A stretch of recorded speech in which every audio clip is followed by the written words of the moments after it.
and we'll begin the webinar. So we'll give it a minute or two to give folks time to join us.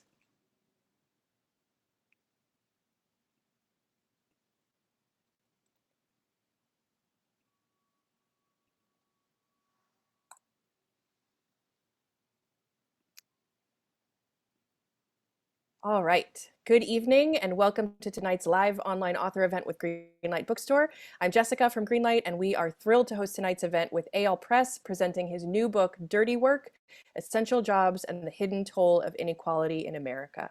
He's going to be talking with Tammy Kim, so you are in for an excellent time.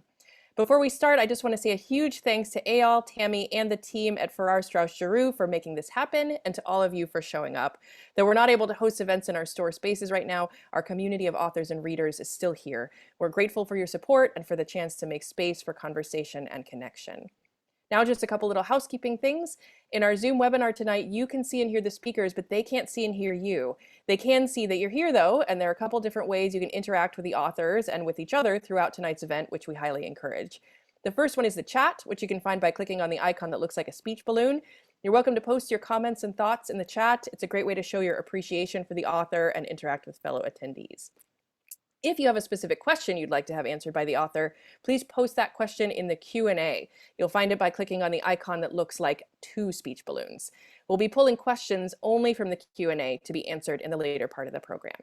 And very importantly, tonight's featured book, Dirty Work, is available for sale from Greenlight Bookstore. You can shop in person at our bookstore locations 12 p.m. to 7 p.m. every day of the week, and you can purchase Eyal's book and many others on site, or order online at greenlightbookstore.com for a quick pickup at the store or for shipping anywhere in the US. I'll drop that by link in the chat in a moment. If you care about supporting the careers of authors and the ongoing existence of independent bookstores, buying tonight's featured book is a great way to show your support. Okay, some introductions. Our interviewer tonight is Tammy Kim. She's a freelance magazine reporter, a contributing opinion writer at the New York Times, and a co-host of the Time to Say Goodbye podcast. She was previously a workers' rights lawyer and co-edited Punk Ethnography, a book about the politics of contemporary world music. She's going to be speaking with our featured author, Eyal Press. He's an author and journalist based in New York, the recipient of numerous fellowships and awards for writing and journalism. He's the author previously of the books Beautiful Souls and Absolute Convictions. His new book, Dirty Work, is a groundbreaking and urgent report from the front lines of the work that society considers essential but morally compromised. The book has been praised by a number of celebrated writers, including Patrick Radden Keefe, Michael J. Sandel, Corey Robin, and Rebecca Solnit, who calls Dirty Work, quote, a scathing and thoughtful book about labor and principles, or rather about when the former sabotages the latter in the brutal industries that prop up American life. And she adds, ultimately, Dirty Work is a book about human sacrifice and the forces that disguise it. So you're in for something really important tonight. Eyal is going to start us off with a talk about the book, and then he'll be speaking with Tammy and with all of you. So Eyal, please take it away. Thank you so much, and thank you, Greenlight Bookstore, for organizing this event and having me here. Thank you for all the listeners and participants who are here to ask questions, and especially thank you, Tammy. Your writing on everything from Amazon to the Koreas is incisive and urgent and admirable. And I'm so glad that you agreed to talk to me about this book, because I think you have a unique perspective and a lot of insight. So I'm really looking forward to making this a conversation. I'm just going to begin by giving the audience a sense of what this book is. And it's called Dirty Work, but the subtitle is contains the phrase essential workers. And I use that phrase and that term a little differently than how most media outlets right now are using it. Of course, it has become a well-known term in the last 18 months because of the pandemic and because of this realization, really, that that as a society, we have a division of labor, and we rely on the labor of grocery clerks and delivery drivers and long-haul truckers, all these people who could not, or were told they could not stop doing their jobs during the pandemic because society couldn't function without them. Of course, we also learned that a lot of those workers are underpaid, they're exploited, they're exposed to physical injury. And of course, during the pandemic, they were exposed to getting sick and often to dying in disproportionate numbers. In my book, I use essential workers a little differently. I'm talking about another hidden class of workers that society depends on, even more hidden in a way. And I'm talking about workers who do jobs that are seen as morally compromised, and yet essential to the prevailing social and political order we have. And what I mean is, the jobs of running the world's largest prison system, both the security job that goes with that, and the mental health side of that job, because jails and prisons are society's largest mental health institutions at this point. The job of carrying out targeted assassinations in America's never-ending wars, which continue as we're speaking, but which have faded conveniently from the headlines. The job of working in industrial slaughterhouses, where animals are treated, and workers as well, are exposed to brutal conditions, again, that most people never see. And so I set out in the beginning of the book to suggest that these jobs are also essential. Of course, they're not essential to people who see drone warfare in prisons and the meat system in this country as unjust. They would say, well, what do we have to do with any of these jobs? Why would that have anything to do with us? It's just a couple of, it's just some industries run by some very greedy companies or some very powerful interests that have arranged to, in a sense, coerce us into having these things take place. But I think that's too easy. And so the other term I just want to unpack briefly is dirty work. What do I mean by dirty work? The colloquial expression is that dirty work is just an unpleasant task. Could be anything, working as a bouncer at a rowdy club, or being, on the offensive line in a football game. You hear announcers say they're doing the dirty work of blocking. Dirty work in my book refers to something different and more specific. And I go back and trace the term to a sociologist named Everett Hughes. And Hughes, though very well known at his time, taught at the University of Chicago, and though very influential, his influences include Irving Goffman and Howard Becker. He's kind of forgotten himself, and not very well known. But I came across an essay he wrote, published in 1962, called "Good People and Dirty Work," and it was based on a trip that, actually on a visit that Hughes made to post-war Germany, where he taught in the city of Frankfurt. And while there, Hughes reconnected with and spoke to the people he'd known before the war. And the people he'd known were not committed Nazis. They were not, ideological fascists. They were cosmopolitan, liberal-minded people, as he put it in his diary, the kind of people you'd meet in any sort of university setting in the United States: artists, intellectuals, journalists, architects. And he starts asking them, what do you make of what just occurred in this country? Of course, he's referring to the genocide that the Nazis perpetrated of the Jews and other racial minorities.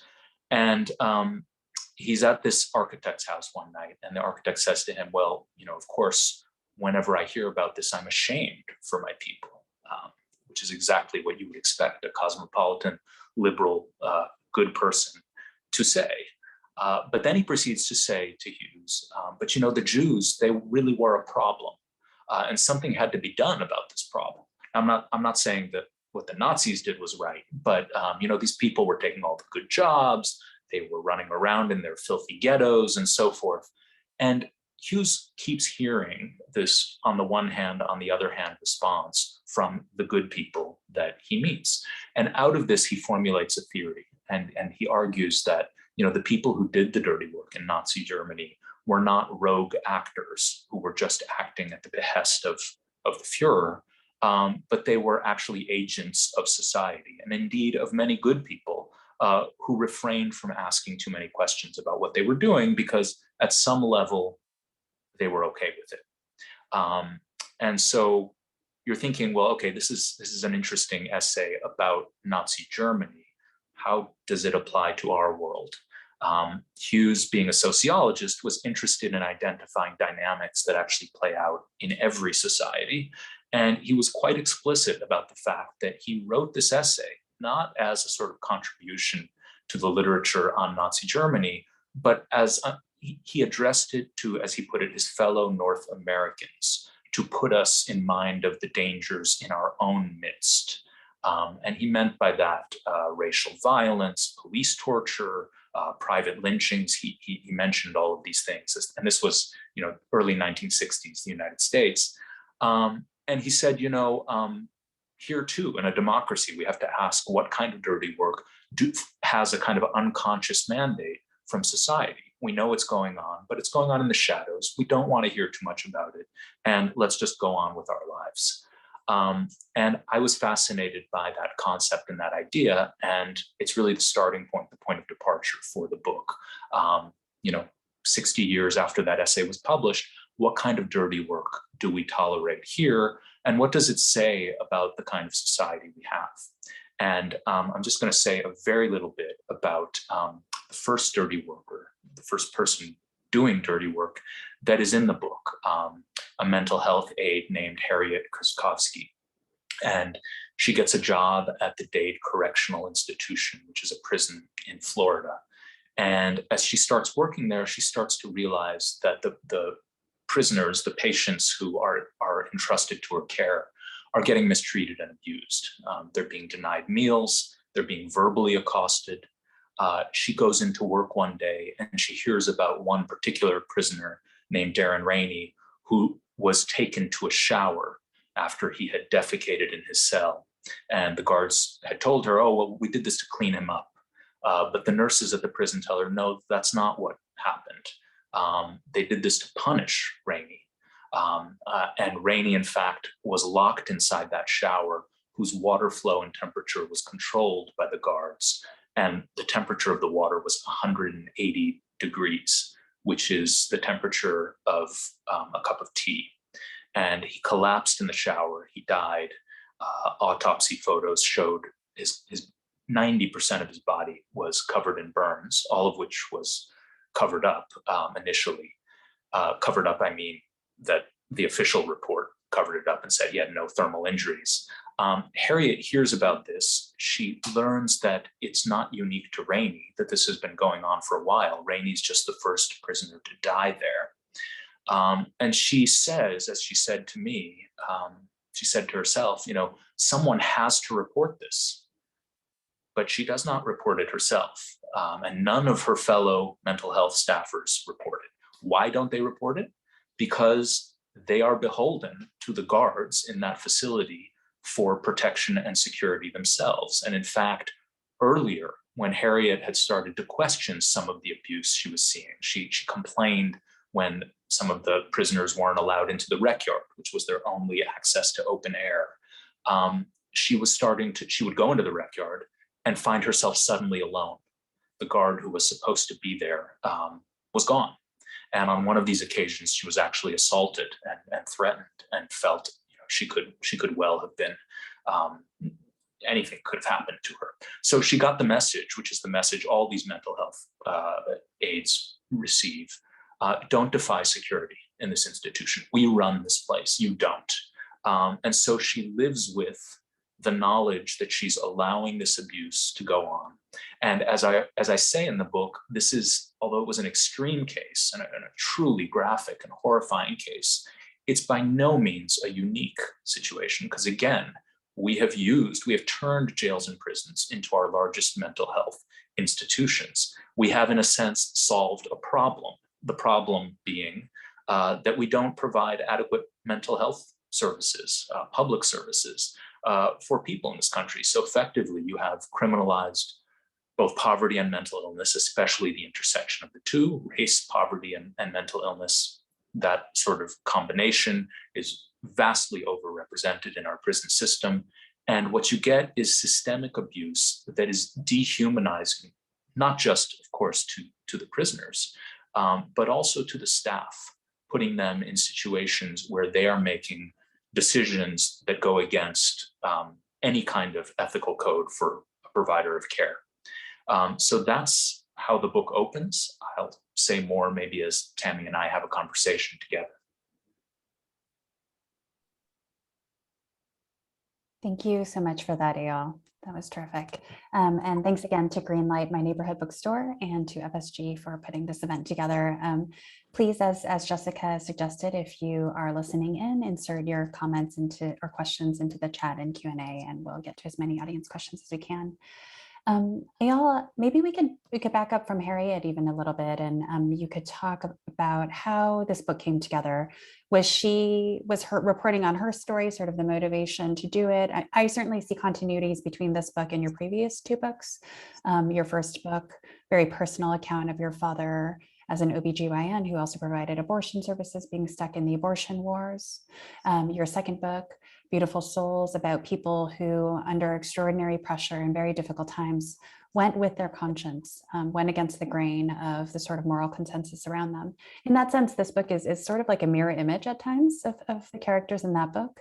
But yeah, if you could just sort of talk about your kind of reporting journey and how you sort of, how this all coalesced around Hughes's sociology of dirty work. Sure. There's a clear connection. It's not very well hidden, unlike other things that I discuss in the book. And I guess what I would say is that my last book, Beautiful Souls, was about people who held on to their principles when thrust into these incredibly compromising situations. None of them saintly figures by any stretch. In fact, many of them quite flawed, all of them flawed. But capable of these sort of extraordinary acts of courage. As I was writing the book and researching the book, I kept coming across people in the context I was writing about who actually had gone along. So I remember very clearly a night I spent in the Balkans where I wrote about someone who had risked really his life to help a different ethnic group in the midst of ethnic cleansing and an ethnic civil war, a deadly civil war. And I was at this bar with all of these guys who had actually done some of the ethnic cleansing. And they were 18, 19 years old at the time. At the point we spoke, they were in their late 30s or 40s. And I could see how broken and haunted they were. It's not like we spoke explicitly about things, but they would sort of refer obliquely to things that they'd seen done and done, burning, the houses of neighbors of theirs.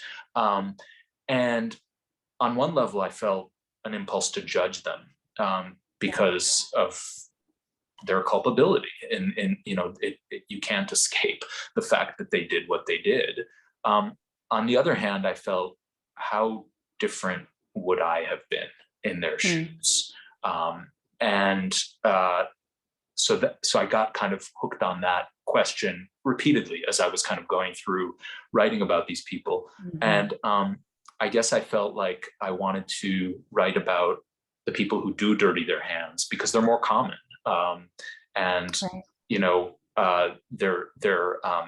Their stories are in a sense arguably more typical.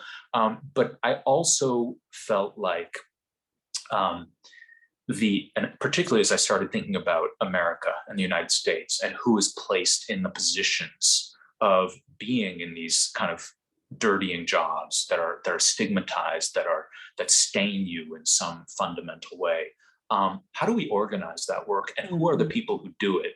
And the more I thought about that, the more it became clear to me that this was actually a book about inequality, because elites find ways not to do these things. I'm not saying by any stretch they don't do things that are morally compromised, but I have a whole analysis in the book of why the experience and the story you can tell yourself if you're a banker, say, who does something morally compromised, is very different than what someone like Harriet can tell herself, and what society also how society looks at you.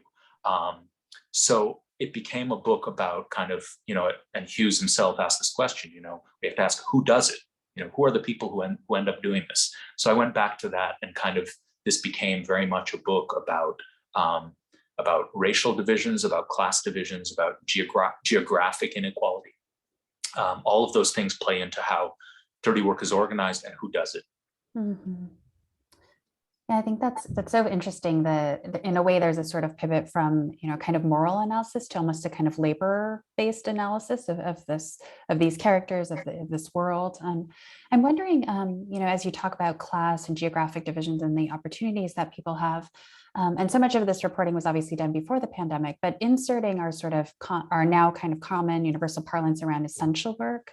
What moves did you start making as you were working on the book to potentially kind of reframe or, update some of this thinking for our pandemic moment? Yeah, I think that the pandemic has been, has been just a national and international calamity, and would that it would end, and that it had never happened. I think, though, that like most calamities of the sort, we learn a lot about ourselves during these moments, and so I was really struck. I did most of my reporting before the pandemic began, but I was really, really struck by the sudden conversation about how some workers get to stay at home and shelter in place and work from their computers and distance themselves from risk, and others are immersed in that and face it all the time. Because I'd frankly been thinking about all of that for a couple of years as I was doing the reporting. Right. I mean, just very viscerally in the reporting in Florida, Dade happens to be about 40 minutes south of Miami. And I did do some sort of part of the reporting I did in that section of the book was a magazine story. And when you're working for a magazine and doing a story, you stay in Miami, and you see all of the sort of the hyper rich, the beach scenes, all of that. And 30 minutes away, you just hop on the interstate, you drive down to the prison, and there it is. And of course, it's not in a wealthy area by any stretch. It's in a kind of very, very poor area, which is not an accident. But just seeing that contrast, I kept seeing it, and so I feel like the pandemic has kind of opened our eyes a little bit. Not yours, Tammy, because you're so acutely aware of how these differences are there, and class and race and inequality divides us in so many ways. But just as a sort of national conversation, it was like, oh wow, delivery drivers and grocery clerks have it really hard. Warehouse handlers, wow, they're injuring themselves, but that was all happening before, and they were invisible largely. The workers I write about are, as I said, even more invisible. And I really think that plays a role in perpetuating all of this.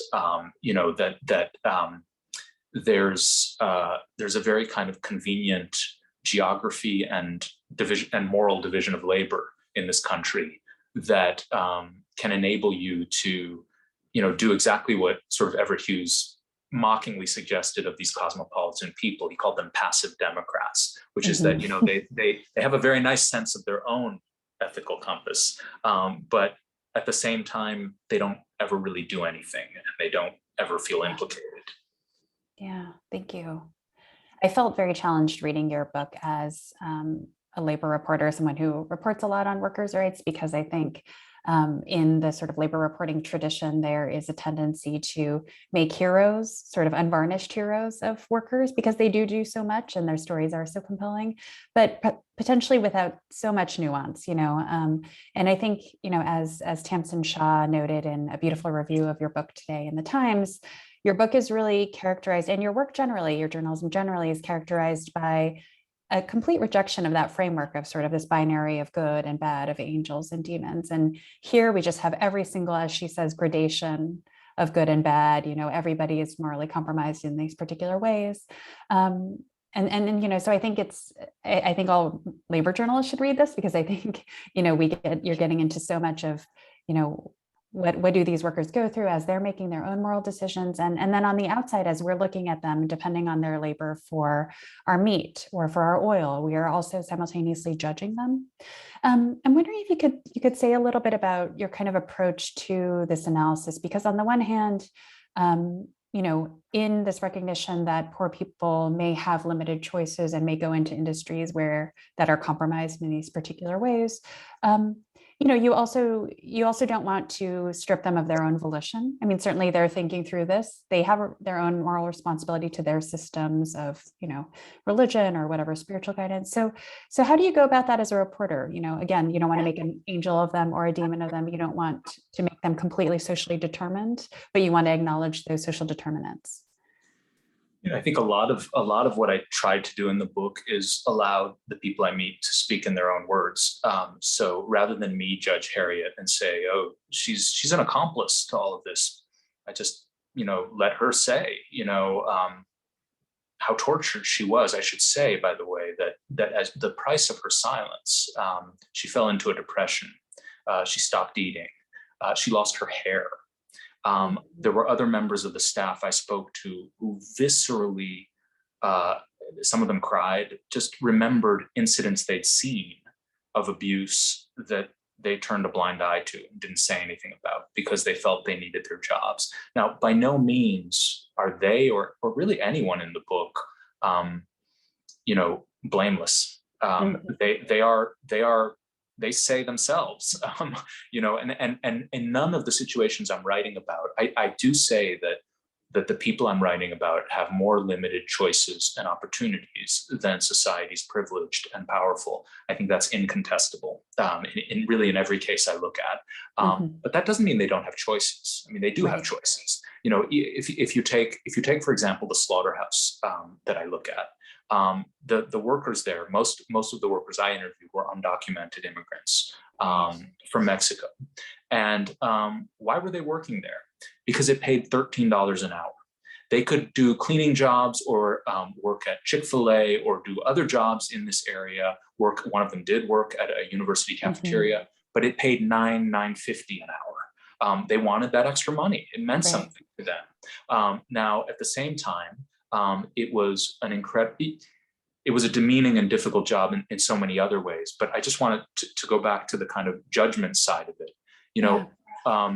There are organizations that see the mistreatment of animals in the industrial food system as so barbaric that the only thing we should be doing is exposing the workers who do this. And I cite a video, a website I saw that had a video which suggested, going after these people to criminally prosecute them for the cruelty to the animals. I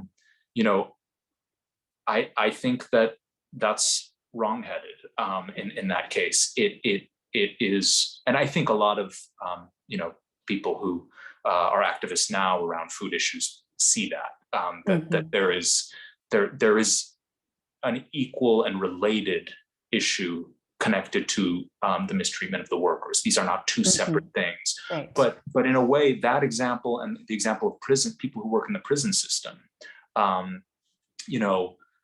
they are not clean, but whose name are they acting in? And I think, and it's pretty difficult to argue otherwise, if you live in the state of Florida, Florida at the time I'm writing and all of these events occur has the third largest prison system in the country, and it spends the second least of any state in the country on mental health services per capita. So what happens? What happens is the warehousing of people with severe mental illnesses in jails and prisons, which is the absolute worst place to put them. And so, the stories sort of develop a complexity, I think, because it's not such a simple, I don't think the simple judgment of the people working, blanket judgment, I think it's too easy, and I guess I also feel like, when things like the prison system or the drone wars are written about, I think that if we only write about the suffering of people like Darren Rainey, then again, readers, outsiders, can easily just think, okay, well, the blame there rests with the private companies that are privatizing prisons. The blame rests with the people who passed those terrible mandatory minimum sentences years ago. But certainly blame does rest with those forces, and I describe them in great detail. In fact, the entire mental health ward at Dade was run by a private company, as was the entire healthcare system in Florida's prisons by two private companies. They're certainly culpable. They certainly share blame. But I think if we just, I think getting to the stories of the people kind of on the front lines who are doing this complicates the way that as readers, we sort of connect to all of this. We can't just simply blame it on, a cabal of corporations or a few bad politicians. It's really the society we've structured. Yeah. I think there's a fear or maybe an anxiety on the left that if we do delve too much into the sort of complexities of these people's lives, that we're somehow kind of condoning or sort of, accepting that these industries will continue into the future. I think in the book, you have, relatively harsh words for, I think, maybe leftists who judge these people quite harshly. I keep thinking about a drone surveillance operator in the book who, sort of has a mea culpa, basically, comes to understand what she's doing, is tormented by what she's doing, and later tries to speak out against warfare of this kind, and isn't accepted by anti-war activists. Could you talk a little bit about that case or that problem more generally of, do we bring these people into the fold? Like, what does it mean to be in community with people who do carry out this kind of suffering? Well, I think that I want to complicate a little bit just that whole story, because I do talk about the protesters who go to drone bases and just try to draw attention to what's happening and stop what's happening. And I have to say, I think on one level they're tremendously admirable, because they're not passive Democrats. They're actually thinking very, very hard about what's being done in their name. And I go to the home of one particular activist, and I asked her, how often do you think about these targeted assassinations, these what are called precision strikes, which kill so many civilians that don't get covered in our news and get no attention. And she said, I think about it every day. And she organizes protests and she tries to go out there. And I depict all of that for a reason, which is this is the opposite of being a passive Democrat, just as it's the opposite for people who, care about migrants and protest what various government agencies, border patrol agents and others are doing. So on one level, that's extremely admirable. On another level, though, when the sort of stigma and the thrust of the fault and the blame goes on the frontline workers who are in these situations, I think it's very easy for folks to forget what were the larger circumstances that might have led someone like that drone operator into the drone program. In that particular case, it's the desire to escape from a small town where there were no opportunities and everything seemed really bleak. And this was a way to get an education and to get out of that town. And frankly, that's why a lot of people enlist in the military. And it's not an accident that, as I argue and try to show in the book, we don't have equality of service. We have disproportionate service from less well-off communities. And part of that is a story of class and a story of race. And so, I think that one way people on the left might understand this is to think about Abu Ghraib. And here you had this horrible torture that was exposed. Who was blamed for it? The people blamed were, Lindy England and a couple of other low-ranking reservists who were in those awful photographs, flashing the thumbs up sign. And of course, they were culpable. But not a single senior official was held accountable for what happened at Abu Ghraib. And Yeah. I suggest in the book that the inequality isn't just about who does this work. There's also inequality in who ends up taking the fault for it. And the easiest people to blame in prisons, it's always like this. They find the low-ranking entry-level guard. Often, in the case of Florida, as I reveal in a couple of cases I describe, the person who actually wasn't involved, but was there, and therefore becomes the fall guy for what was tolerated by the assistant warden, pushed by some more senior officer, and then also reflective of a system that ultimately goes to Rick Scott, then the governor of Florida, who was in charge of the Department of Corrections and took no responsibility for any of this. So I think if people who are appalled by some of what's in the book think about it in those terms, I think that it will lead to questioning that impulse to just throw these blanket judgments on people, on the workers. Do you think that, do you think that this is a matter of improving working conditions in these industries?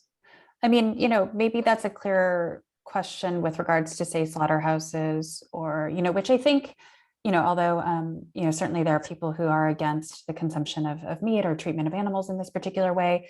There isn't a sort of like abolitionist movement against slaughterhouses in the way there is against the carceral system or policing or, warfare. Yeah, so I've just been, thinking as I was reading, like, what is it that needs to be done from a policy perspective to make it so that these workers are not forced into this kind of decision making? Is it the sort of traditional labor solutions? Is it, kind of welfare status, like broad programs? Like, what comes to mind for you? I think that I have to be honest and say that I'm not a policy expert, and if people are looking for that in a book, there are other places to go that they're gonna be more satisfied. I think if people want to get inside these worlds in a way that we rarely do, frankly. I know as a reporter that if you go through the front doors of a drone base or a prison or a slaughterhouse, you're going to be shown a staged reality, not the reality that people actually see who are in there. And I felt, if I could find people who were working these jobs, it would give you a sense of what it means to do these things. So the book is a work of exposure and analysis. I'm trying to suggest that instead of seeing all of the people who do America's dirty work as rogue actors who have nothing to do with us, that we see them as our agents, as people who are doing these things that are to a very large extent tacitly condoned and deliberately ignored. I guess the one sort of policy thing I would throw out, there are places in the book where I speak specifically about the role of government, and the slaughterhouse chapter is probably the most explicit place, because I talk about how during the pandemic, actually, the Secretary of Labor, Eugene Scalia, had a little history in all of this. He was a corporate lobbyist who helped destroy and scuttle an ergonomics standard that would have and could have really changed conditions in poultry plants and meatpacking plants in this country because of repetitive injuries. The injury rate is really astonishing. And I didn't speak to a single worker who didn't suffer, in their wrists, their hands, their shoulders. There really were, their bodies were broken, and to no small extent, their spirits were broken. So in that sense, there's a very specific role for government. There's also a very specific role for organized unions to play. The unions in that sector are much weaker than they were. But 40, 50 years ago, meatpacking used to pay more than the average factory job, and now it pays less, especially in poultry. So in that sense, you'll see some of the policy analysis. But in the rest of the book, it's really not there that much. The one intervention I do think I try to make that has a sort of policy aspect to it is that I try to contest the idea that although I've said how secret and covered all of this work is and how out of the way it is, and that's true, and it's very real. I think that is also, I'm not sure if it's secrecy or apathy that is the Yeah. real problem. Because if you think about the drone program, that's the most secretive thing I write about, maybe with the possible exception of slaughterhouses where you often can't bring a camera in. But with the drone program, even if you find people who are in it, they're not going to talk to you about specific missions, and it's so Right. swathed in secrecy. And yet, you can go to your local library and probably find 10 books that have been written about drone strikes and the drone program and innocent civilians who are struck, and how many lies have been told about this program through the sort of official precision Absolutely. strike narrative. You can go online and download really vivid and powerful reports that will tell you a lot about what this form of warfare actually is versus how it's been sold. You can even see Hollywood films that raise these questions. So is it really that we don't know about this, or is it that we lack what Everett Hughes called the will to know? Yeah. And that I love that phrase, because he really puts it back into, Wow. and again, the whole idea of dirty work, in my mind, is that it's a relational dynamic. It doesn't just happen out there. It happens within a social system, and its reach and its stain and its contours might be contained in some ways, but they actually extend outward. And that actually has a lot to do with why I chose the cases I chose. I can say more if just. Yeah. Do you want to tie up that thought? Because you did make this very strategic choice of these particular industries that we have these intimate relationships to. The one criteria I chose for each of the cases in the book is that I wanted it to be an activity that isn't marginal to our lives and to this country. So if you think of the consumption of meat in America, cheap meat in particular, and the production and consumption of that is not a marginal activity in this country. Right. If you think of, there's a section called Dirty Energy about an offshore oil driller. We burn a quarter of the world's fossil fuels, and so again, this is not marginal to the American way of life. It's very central. There's also a little section at the end about dirty energy and sort of the mining that goes into the digital devices we all hold, where there's a form of dirty work that takes place in the Congo and has been offshored to a large extent, outsourced and placed offshore. But again, it's very central to our lives, these sort of gadgets, these devices. And then if you think about prisons and drones, if you talk to someone outside of this country about America and you get to more critical stuff, the first thing they're going to tell you is, America's a democracy, but you have the world's largest prison system. How do you explain that? And another thing they'll often tell you is, you say, you export freedom to other places, but can you tell me a little more about this? The fact that you do these targeted assassinations in countries with which you're not at war, an unknown number of them. Who else does that? And how do you have the right to do that? How do you reconcile that with this idea that you're this shining pillar on a hill? So all of the cases I chose were chosen for that reason. They're not things we can say don't matter in this country. They're very central to who we are, I think, at this point. And so that's kind of how I chose them. That makes a lot of sense. And I was obviously thinking a lot about your drone work, given what's been happening this week in Afghanistan. I think this is certainly on all of our minds this week, at least. I wanted to fold in a quick question from Kelly in the audience, who asks how you think the technology and automation of jobs impacts dirty work. Great question. It's taken up. I take it up in two different places, and in somewhat different vein in both places. The first sort of discussion of that question is obviously in the drone section, where I actually say that there was this fear among anti-war groups and human rights organizations that drones would make killing antiseptic, make it clean, if you will, turn it into a Nintendo video game. And I suggest, based on the reporting I did and the people I spoke to, not just the individual drone operators who become deeply troubled by this, but also the military psychologists I spoke to who are seeing incredible rates of burnout and stress within the program. They can't keep enough people. That turns out not to be true. And why isn't it true? I think that there's, something fundamentally disturbing about fighting a war on screens from a distance, watching this violence unfold, knowing that the decisions you make will have life or death consequences for other people, and yet not being in any way threatened oneself.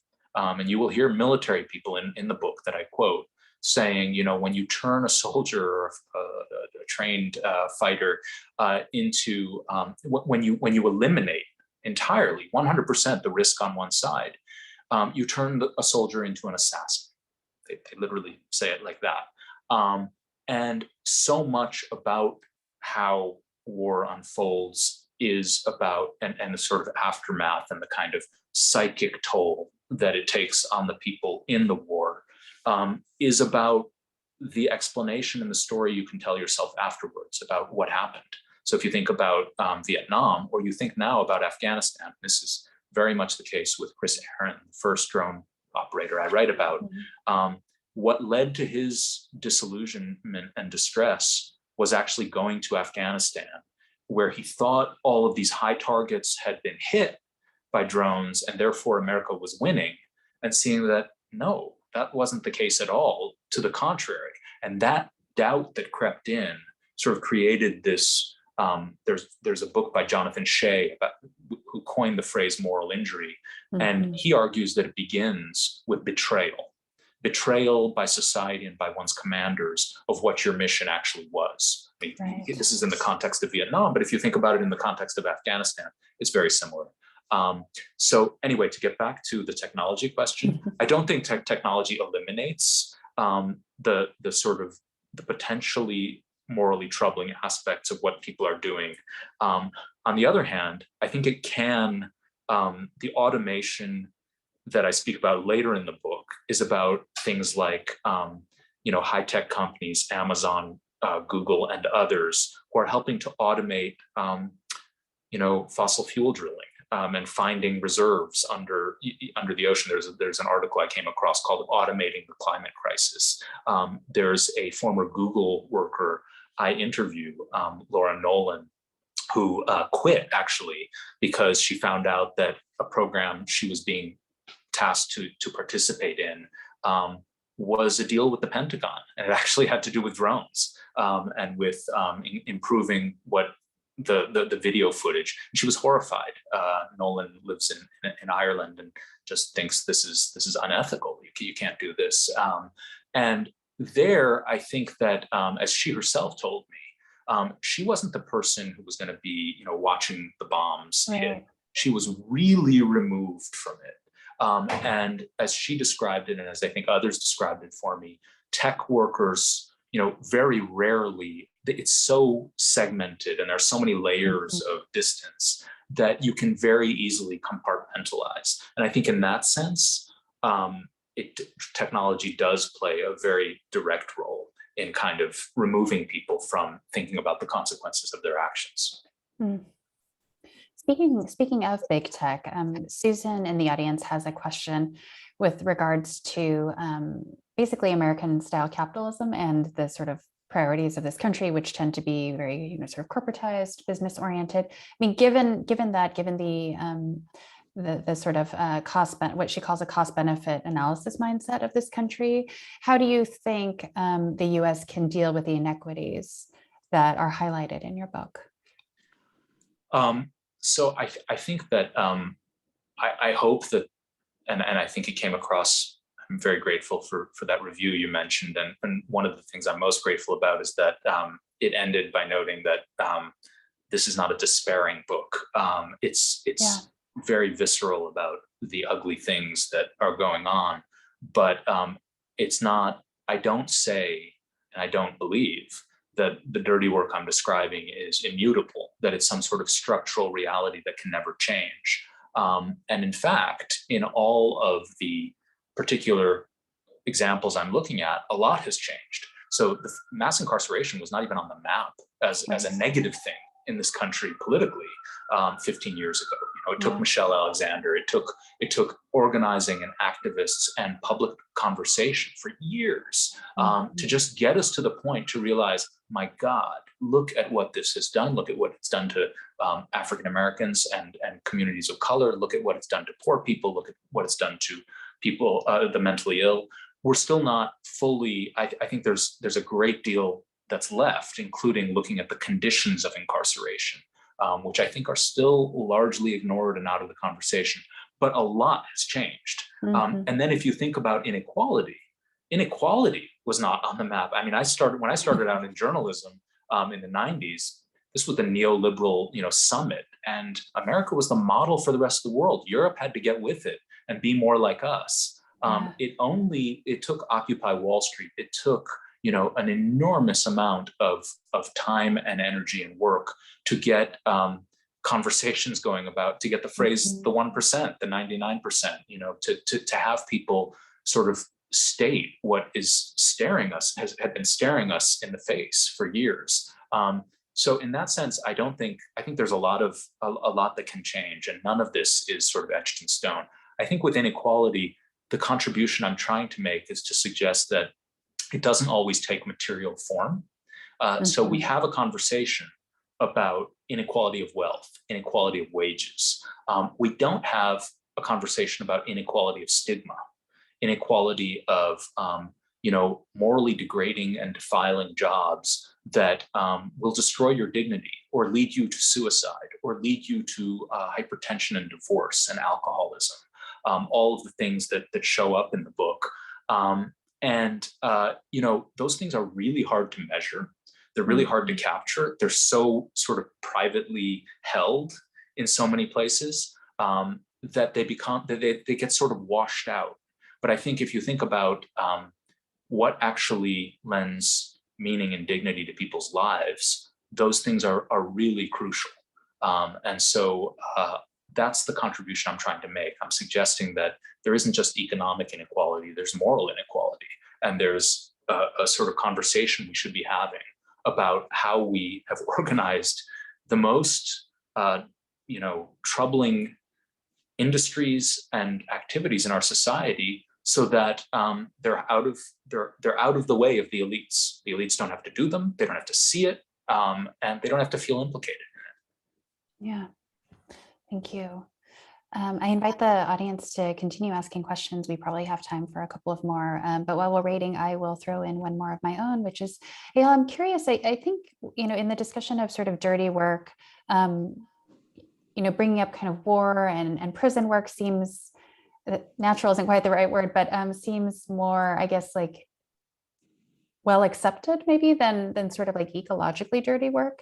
But in your book, you set them up sort of on an equal plane, which I think is fascinating because, the chapters, we have the prison nurse, we have the drone operators, and then the ecological questions kind of come up around tech, around oil, around the slaughterhouses.